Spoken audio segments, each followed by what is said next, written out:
Après chaque rapport intime, le mari forçait sa femme à avaler une plaquette entière de pilules contraceptives. Si elle refusait, il lui serrait violemment le cou et lui fourrait de force les pilules dans la bouche. La belle-mère, constatant qu'après 10 ans de mariage, sa belle-fille n'était jamais tombée enceinte, lui faisait boire de force une soupe de fertilité tous les jours. Le mari faisait semblant de ne rien voir. Malgré les nombreuses soupes de fertilité, le ventre de la femme ne réagissait toujours pas. La belle-mère décida alors de forcer le divorce. Si la femme n'acceptait pas, elle la ferait battre jusqu'à ce qu'elle cède. Finalement, la belle-mère immobilisa la femme et lui fit signer les papiers du divorce avant de la jeter dehors. La femme n'aurait jamais imaginé que le mari qu'elle avait aimé de tout son cœur était en réalité un salaud sans cœur.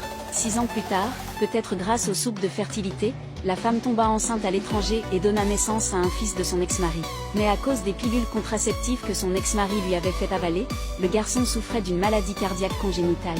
La femme découvrit que si son ex-mari avait été aussi ignoble, c'était à cause des manigances de sa demi-sœur.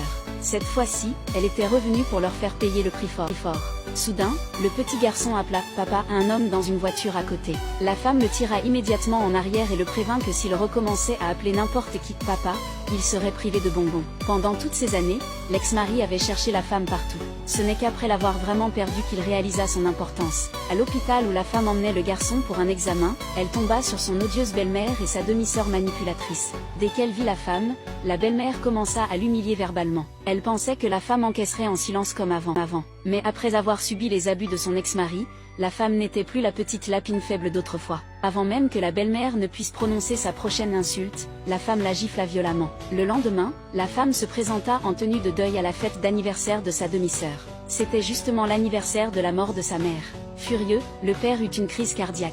La demi-sœur manipulatrice se dressa sur son piédestal moral pour critiquer la femme. Contre toute attente, la belle-mère, qui n'avait rien appris, recommença à humilier la femme. C'est à ce moment-là que l'ex-mari arriva, désireux de se réconcilier avec la femme. Bien sûr, la femme, qui avait eu le cœur brisé, refusa. Mais le lien du sang fit que le fils désirait ardemment être dans les bras de son père.